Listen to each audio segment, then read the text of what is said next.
Welcome to the deep dive. We are jumping straight into some pretty meaty stuff today. High-level security architecture, compliance, risk, recovery, the works. That's right. We've got this fantastic source material someone shared, basically 22 specific scenarios, questions and answers, really drilling down into organizational security strategies. Yeah, it's like a mock exam, questions 1 through 22. Yeah.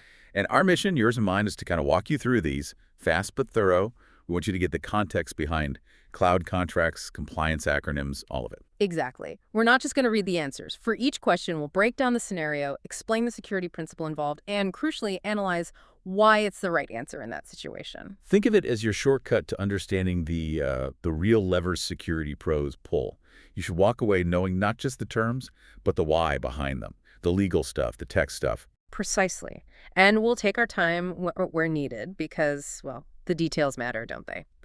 Let's start with the cloud and dealing with third parties. Always a good place to begin. #tag cloud strategy, and third-party risk management, Q1, Q3. Okay, question 1. We've got developers using a cloud service provider, a CSP, for data analytics. But here's the catch. They're using these really specialized database formats, unique rule sets. Tied to that specific provider. Exactly. And now a rival CSP comes along offering the same thing, 50% cheaper. But the devs, they literally can't move because of that proprietary tech. So what's the trap here? Yeah, that's a painful one. It's textbook vendor lock-in. Vendor lock-in. Oh. Okay. Now, on the surface, it sounds like purely a money problem, right? They Right. can't grab those savings. But what's the sort of deeper risk management issue? Well, the deeper issue is you've completely lost your organizational agility, your resilience even. I mean, the whole promise of the cloud is supposed to be elasticity, choice, competitive pricing. The freedom to move if something better comes along. Precisely. But when your tools, whether it's a database nobody else uses or some unique serverless function, are impossible to pull out without a massive rewrite, well, you've lost all your negotiating power. That 50% saving, it's irrelevant. The cost to migrate or just the sheer impossibility of it means you're stuck. You're basically fiscally chained to that original CSP, no matter what they charge later or if their service quality dips. So what should they have done differently back when they were designing this thing? They really needed to prioritize portability from day one. Think about open standards. This is why things like Kubernetes, containerization have become so huge. Because they abstract the application away from the specific cloud provider's plumbing. Exactly. If they'd used data formats that worked across multiple clouds or maybe relied on well-known open source databases, that 50% saving would be real. It would force the original vendor to stay competitive. Vendor lock-in is, well, it's the hidden cost of taking the easy proprietary route sometimes. Okay, makes sense. Let's shift gears slightly with question 2. Third-party risk.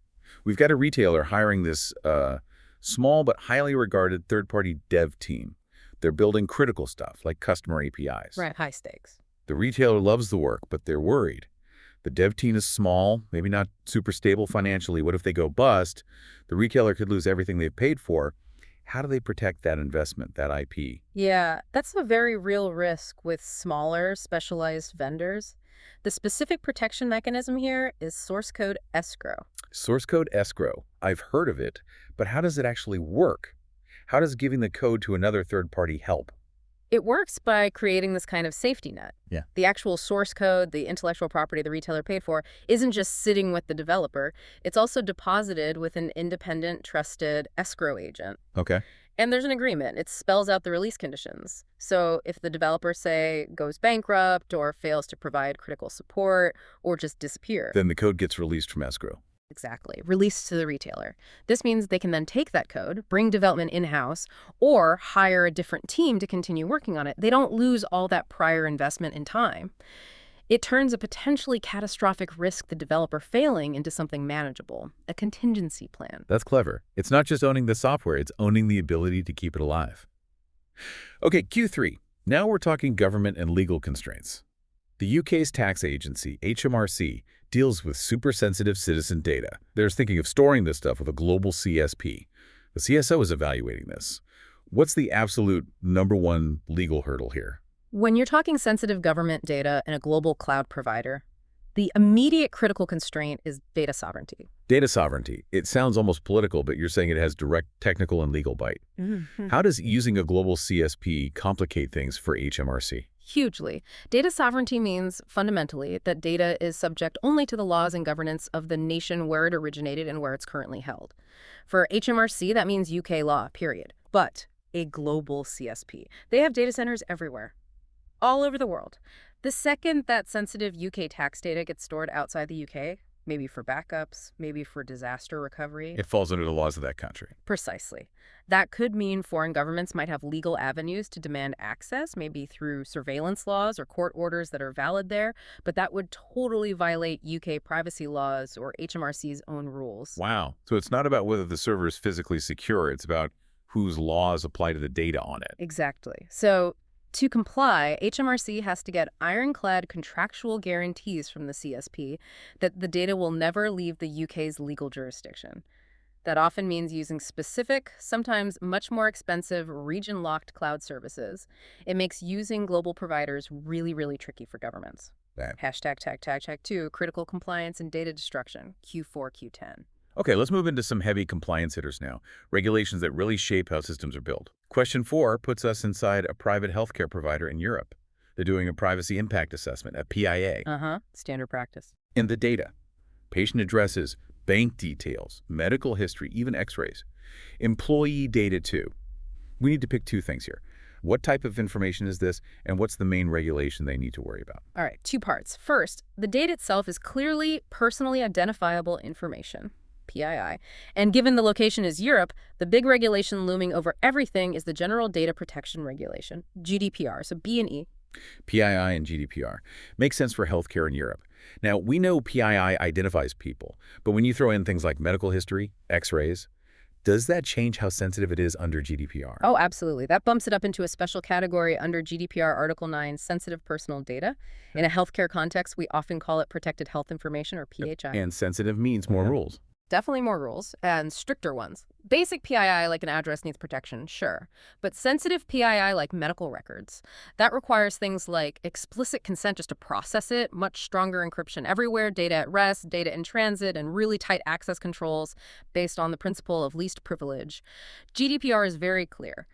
The level of protection has to match the sensitivity. Medical data is top tier. And because they're in Europe, GDPR isn't optional. Yeah. What are some key things that PIA must cover specifically due to GDPR? Well, the PIA has to show they're following core GDPR principles. Things like data minimization, only collecting what you absolutely need. Purpose limitation, only using it for the reason you collected it. Storage limitation, not keeping it forever. Right. And beyond that, it has to show how they'll handle people's rights under GDPR. The right to erasure, the right to be forgotten, the right to get a copy of their data. And critically, the process for reporting breaches, they've got just 72 hours to notify the authorities. It's a whole data lifecycle thing, much more than just a tech list. Okay, heavy stuff. Now, Q5 gets technical.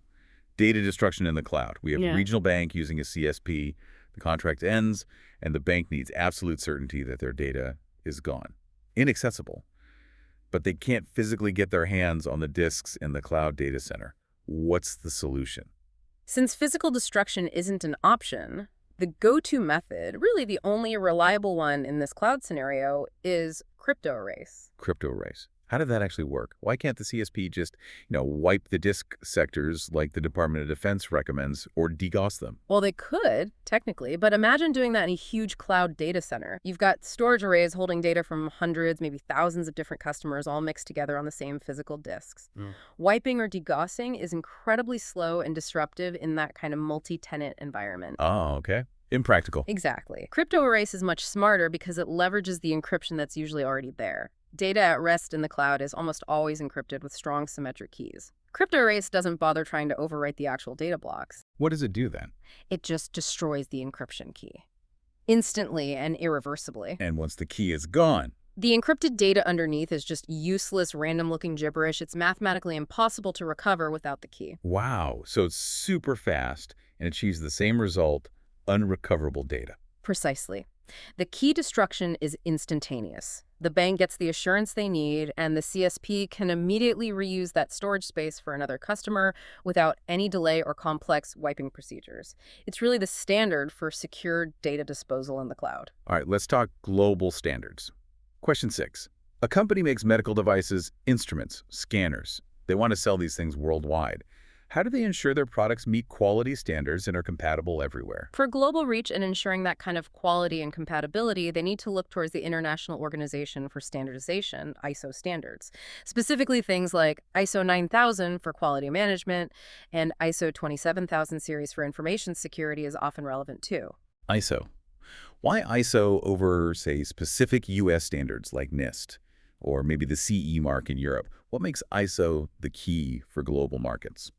Well, ISO is unique because it's a global body that develops standards through international consensus. Getting ISO certified sends a powerful signal. Regulatory bodies, hospitals, customers all around the world, Asia, Europe, the Americas, they recognize and trust ISO certification. So it's like a universal stamp of approval. Pretty much. It shows the product meets agreed upon benchmarks for quality, reliability, maybe interoperability. For medical devices, this is crucial. It smooths the path to market access in multiple countries. Rather than having to get recertified under dozens of different local schemes, it saves a huge amount of time and effort. Got it. Okay, Q7 takes us back to government contracts, this time in the U.S. A software startup wants to win a federal contract to build an ERP system enterprise resource planning. Big deal. They need to prove to the government that their development process is solid, mature, secure. What specific certification often pops up for U.S. federal software gigs? Yeah. U.S. federal procurement has its own hoops to jump through. For software development maturity and process quality, the one they'll almost certainly need is the Capability Maturity Model Integration, CMMI. CMMI. I know it grades organizations on maturity levels. Why is process maturity so important for a government ERP contract, beyond just basic security checks? Think about what an ERP system does. It runs the core functions of an organization. The government needs absolute confidence that the software they're buying will be reliable, delivered predictably, and crucially maintainable for potentially decades. Right, it's long-term infrastructure. Exactly. CMMI certification, especially at level 3 or higher, tells the government that this startup isn't just winging it. It shows they have documented, repeatable, well-managed processes for development, testing, project management. It's an assurance that they can handle the complexity and deliver quality consistently over the long haul. It's about procedural rigor, not just code quality. Makes sense. Now let's talk payment cards. Question 8. A big U.S. retailer is moving their e-commerce website to a CSP. But, and this is key, they're keeping all the customer details and, importantly, the payment card data in-house on their own servers. What compliance hammer comes down because they're storing that card data themselves?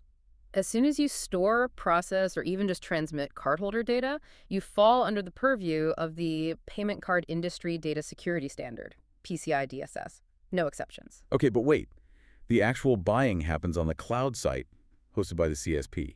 Couldn't the retailer argue the CSP should handle most of the PCI DSS burden? That's a really common and dangerous misunderstanding. PCI DSS is extremely strict about scope. If the retailer decides to keep any part of what's called the cardholder data environment, that's the primary account number, the PAN, maybe the expiry date, security code on their own internal systems. Then their internal systems are fully in scope for PCI DSS. 100%. Even though the customer interacts with the cloud website, the fact that the retailer's internal network stores that sensitive data means they have to meet all the relevant PCI DSS requirements themselves. We're talking stringent network segmentation, really tough access controls, constant vulnerability scanning, penetration testing, detailed logging, documentation. It's a massive undertaking, often much harder and more expensive than if they'd just outsourced the storage to a PCI-compliant provider too. Wow. Okay, so storing even a little bit of card data internally drags your whole relevant infrastructure into PCI DSS scope. Good to know. Now, Q9, this is where geography causes headaches. EVE is the CISO for a global stock trading website. Most customers are the American, but there's this tiny fraction, maybe just a small percentage, based in Europe. What regulation suddenly dictates the security rules for the entire platform? Yeah, that small percentage is the kicker. Because there are users in Europe, the regulation that sets the highest bar and therefore effectively dictates the requirements for everyone is, again, the General Data Protection Regulation, GDPR. Seriously. Even if it's like 99% North American users who are covered by maybe less strict local privacy laws, you have to apply the most expensive, complex standard globally because of that 1%. That's the power, or maybe the headache, depending on your perspective, of GDPR's Article 3, its extraterritorial reach. Yeah. The rule basically says, if you offer goods or services to people in the EU, or if you monitor their behavior while they're in the It EU, doesn't matter where your company is based or where your servers are. you have to comply with GDPR for those individuals. And the practical reality, trying to build and maintain separate systems or apply different rules just for that small European user base is often technically infeasible or incredibly complex and risky. So the path of least resistance, or maybe least risk, is just to apply GDPR standards across the board. Often, yes, because the penalties for non-compliance are enormous, up to 4% of your annual global turnover or 20 million, whichever is higher. No CISO wants to risk that, even for a small user segment. So you level up your entire platform to meet the strictest applicable standard, which in this case is GDPR. Ouch. Okay, last one in this compliance section, Q10. Export controls. A U.S. company makes advanced smart cards. They sell globally, but they have a legal obligation to make sure this tech doesn't end up in the hands of countries considered hostile to the U.S. What set of regulations governs this? This is squarely in the domain of U.S. export controls. Export controls for smart cards. I usually think of weapons or supercomputers. Why would a commercial smart card be restricted? It comes down to this concept of dual-use technology. A lot of commercially available techs, think advanced encryption algorithms, high-performance computing components, or even sophisticated smart card chips could potentially be diverted or repurposed for military applications or activities that threaten national security. Ah, I see. So even if it's sold for, say, banking, it could be used for something else by the wrong people. Exactly. So the U.S. government, through agencies like the Bureau of Industry and Security, BIS, maintains lists of controlled technologies and restricted destinations. The smart card manufacturer has a legal duty to perform due diligence, check potential customers against restricted party lists, possibly apply for export licenses, and maintain records to prove they're not selling controlled tech to prohibited countries or end users. It's basically foreign policy enforced through corporate compliance requirements. #tech, #3. Navigating interorganizational agreements, Q11, Q17. All right, so we've covered regulations. Now let's shift focus to the legal glue that holds relationships together and defines responsibilities of the various agreements. These are absolutely critical for managing risk and security. Couldn't agree more. Your security is often only as good as the contracts you have in place. Okay, question 11.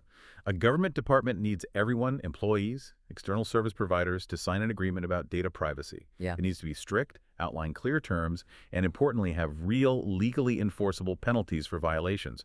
What kind of agreement is this? The need for confidentiality, strict terms, and those legally binding penalties points directly to a non-disclosure agreement, NDA. An NDA. I usually think of NDAs for protecting, like secret business plans or inventions. How does it work for data privacy specifically? Well, an NDA is actually a pretty flexible legal tool. While yes, it's commonly used for trade secrets or IP, in this government context, the confidential information being protected is sensitive citizen data. Okay. So the NDA creates that formal legal obligation for whoever signs it, employee, contractor, doesn't matter, to handle that data according to the department's specific privacy rules and not misuse or disclose it. And crucially, as the question highlights, it spells out the consequences, the penalties, the liability if they break that trust. It acts as a powerful deterrent and gives the department legal recourse if a breach happens due to someone's actions. Got it. So it puts legal teeth into privacy policies. Okay. Okay, Q12. This is about setting up a long-term relationship. A big multinational company plans to buy lots of different services from the same CSP over time, like a rolling contract. They need one main overarching contract to set all the basic ground rules up front. Things like payment terms, who owns the IP generated, how disputes are handled, where the services can operate from geographically. What's this foundational document called? For that kind of ongoing multi-service relationship where you want to establish the core legal framework once, you need a master service agreement. MSA and Yeah. MSA. They can be pretty long and complex, right? How does having one actually make things more efficient if they're buying services repeatedly? That's the beauty of it. The MSA nails down all that foundational legal stuff, the boilerplate that you don't want to renegotiate every single time you buy a new service. Think liability limits, data ownership, confidentiality, governing law, all that's set in the MSA. So then, when the multinational wants to add, say, cloud storage or maybe some data analytics service later, they don't need a whole new massive contract. They just execute a much shorter document, often called a statement of work, SOW, or a service order, that describes the specific service being bought and references the existing MSA for all the legal terms. So the SOW just covers the specifics for that service, and it inherits all the main legal stuff from the MSA. Exactly. It makes procurement much faster and ensures all the different services they buy from that CSP operate under one consistent set of legal rules. Yeah. Very important for managing risk across a large organization. Right, consistency. Okay, Q13 is all about performance. A pharmaceutical company needs super high reliability for its network connection, an MPLS solution from ISP. They demand 99.999% uptime, the famous 5 nines. What specific document legally locks in this exact performance level and, critically, defines the penalties if the ISP doesn't deliver? That level of specific, measurable performance guarantee, along with the consequences for failure, is the core function of a service level agreement, SLA. SLAs. We hear about them all the time, but 5 nines uptime. That's incredibly high. What are the realistic limitations we should understand about SLAs, especially for something that critical? That's a great point. An SLA isn't really a guarantee that the service will never go down. Achieving 5 nines, which is only about 5 minutes of downtime per year, is insanely difficult and expensive, requiring massive redundancy. So what does the SLA guarantee then? It guarantees what happens if the service level is missed. It defines the measurement period, how uptime is calculated, and most importantly, the remedies or penalties. Usually, this takes the form of service credits, discounts on future bills. So you get some money back, but it doesn't magically fix the operational chaos caused by the outage. Precisely. For that pharmaceutical company, an hour of downtime could have huge consequences beyond what a service credit can cover: lost research data, regulatory issues maybe. The SLA is fundamentally about risk transfer and financial compensation for failure to meet the agreed target, not an unbreakable promise of perfect service. Okay, important distinction. Now, Q14 is about connecting systems. A software company and a mobile phone maker are partnering up. They need to share data securely between their networks for a joint project. They need an agreement that spells out all the technical security details: what data types, when it's exchanged, the security setup of the connection points. What governs this kind of direct network link? When you have two distinct organizations connecting their networks directly to share data, the specific agreement covering the security of that interconnection is the Interconnection Security Agreement, ISA. An ISA. How does that differ from the MSA we talked about earlier? Yeah. If the MSA is the big commercial contract. Then the ISA is like the detailed technical security blueprint for the connection itself. While the MSA might say these two companies agree to collaborate, the ISA gets down to the nitty-gritty technical controls required to make that collaboration secure. Like what specifically? Things like, what encryption standards must be used for the data in transit? What are the authentication methods? Who's responsible for patching the systems on each side? How will security incidents involving the connection be handled and communicated between the two parties? It defines the technical operating procedures and security posture required for that specific link. And it usually requires ongoing checks, because if one side changes their firewall rules, it could break the security defined in the ISA. So it's very operational, very technical. Got it.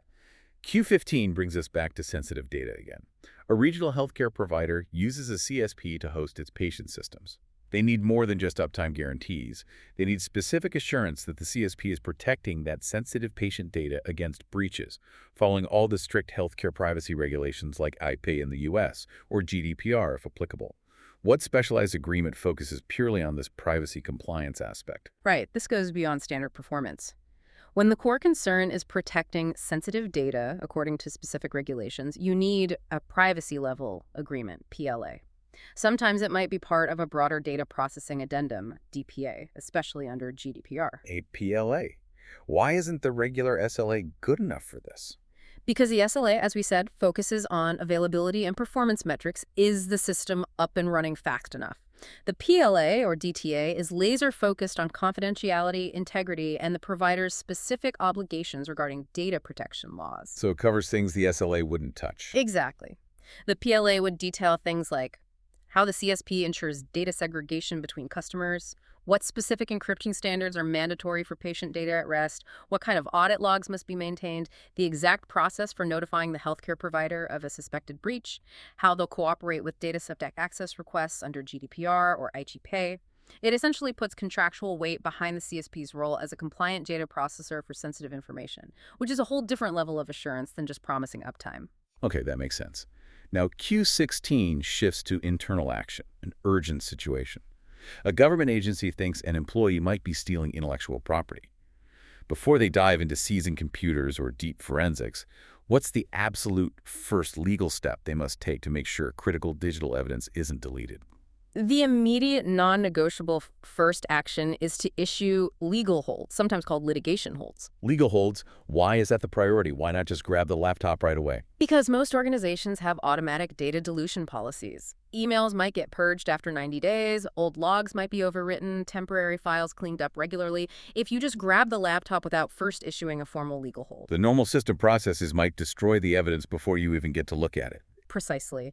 The legal hold is a formal directive, usually coming from the legal department, that tells IT and potentially the employee themselves to immediately suspend all routine destruction or modification of any data that might be relevant to the investigation. It preserves the data in place. This ensures the potential evidence remains intact and maintains the chain of custody right from the start. Failing to issue a timely legal hold can seriously jeopardize or even completely invalidate a future investigation or court case. Wow. So it's about freezing the digital crime scene before anything gets wiped away. Okay. Last one in this section, Q17. This is about internal cooperation. Different business units within the same company need to formalize how they'll support each other. They had verbal agreements, now they want it written down, roles, responsibilities. But importantly, they don't want a complex, legally binding contract drafted by lawyers. What kind of non-binding document fits this? For formalizing cooperation and shared understanding between internal parties, or sometimes even external ones, without creating strict legal obligations, the typical tool is a Memorandum of Understanding, MOU. An MOU. What's a real benefit of using an MOU compared to, say, just writing up an internal policy document or trying to make a super simple contract? An MOU hits that sweet spot between just talking about it and hiring lawyers.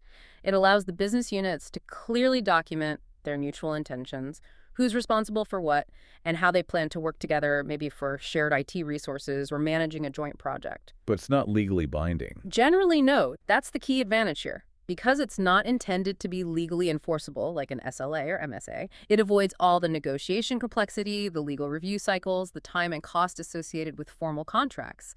It's a way to get clarity and alignment on paper quickly and efficiently, fostering cooperation without the legal overhead. Perfect for documenting internal agreements or initial partnerships. Hashtag AV. Continuity, resiliency, and endpoint security. Q18, Q22. Okay, last lap. This section brings it all together into operational survival, really. How fast do we need to get back up after things go wrong? Where do we recover? And how do we secure everything when our users and systems are potentially anywhere? Yeah, making recovery and resilience actually work. Question 18 sets the stage.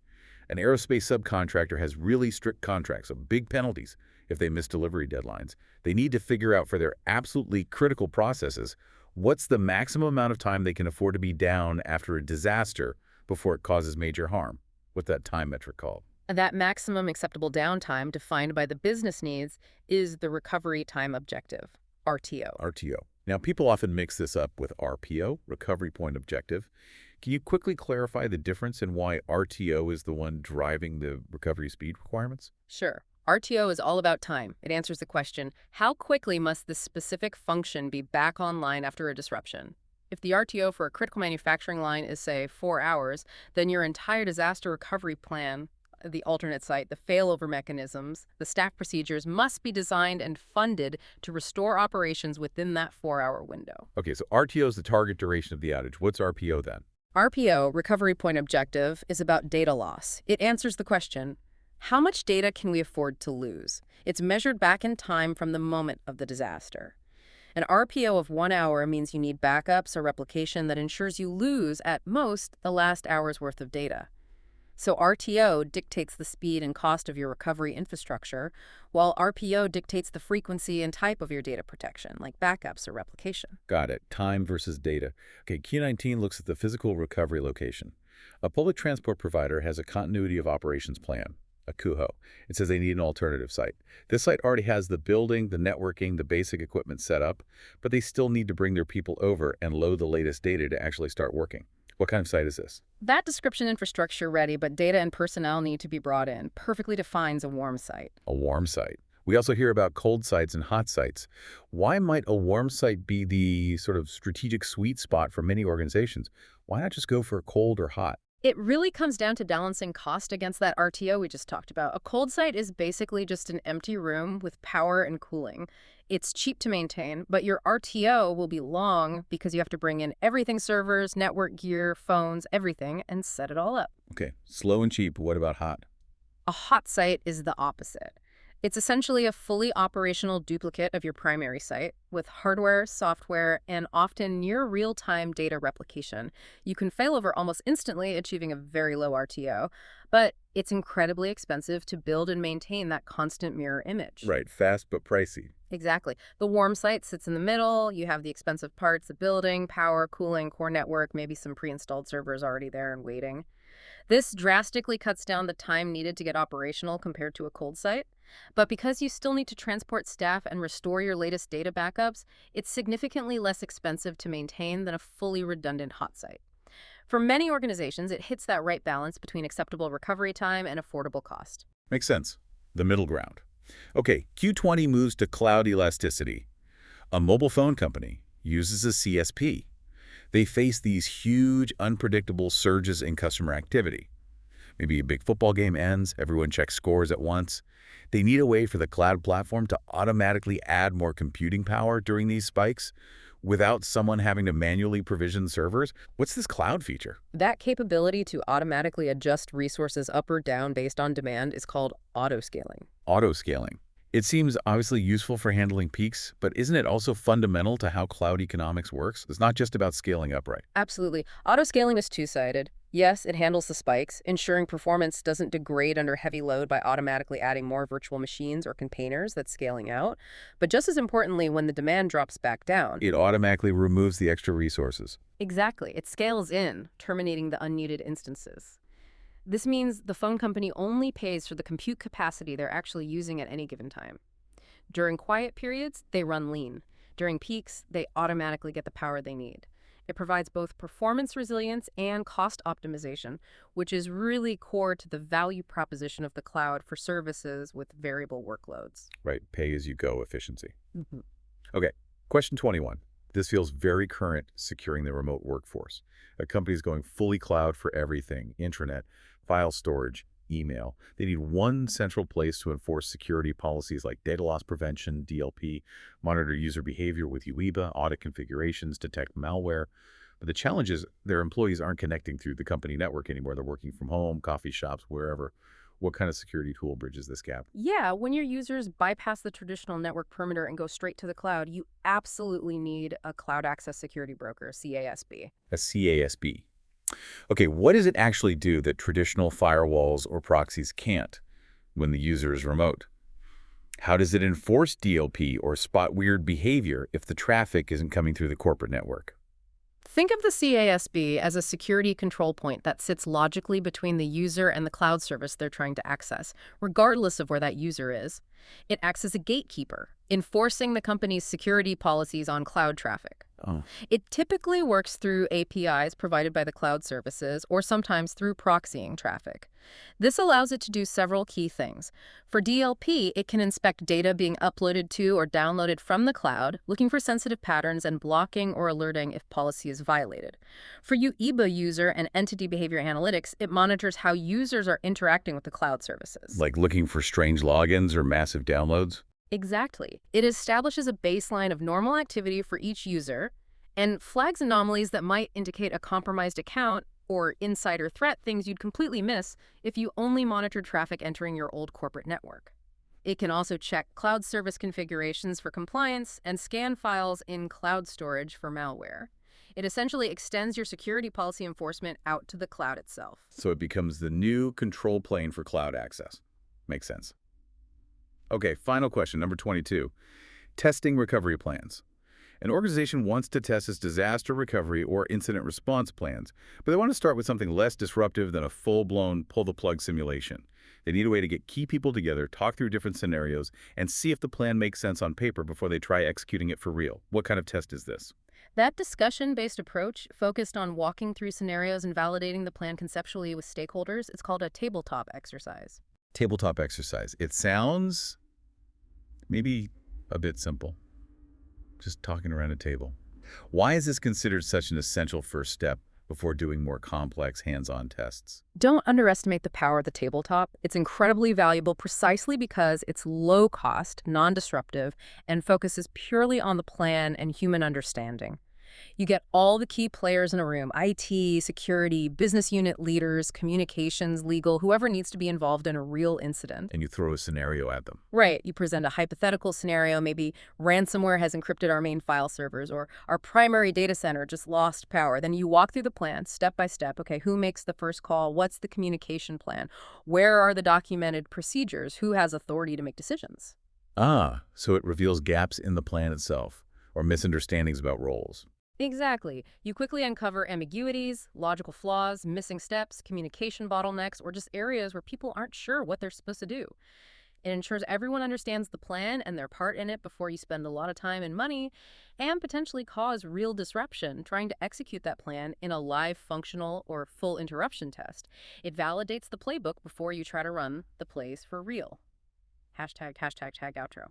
Well, that was quite a sprint through those 22 scenarios. We really covered a lot of ground, from the fundamentals of cloud strategy and vendor risk, all the way through compliance mandates like GDPR and PCI DSS, the crucial role of legal agreements like MSAs and SLAs, and finally into operational resilience with RTOs, recovery sites, and tools like CASPs. It really shows how interconnected everything is, doesn't it? You can't think about the tech without the legal framework or compliance without understanding the recovery objectives. We saw how things like data sovereignty can dictate architecture for government, how crypto erase is vital for cloud data destruction, and how something like CMMI is key for winning specific contracts. Absolutely.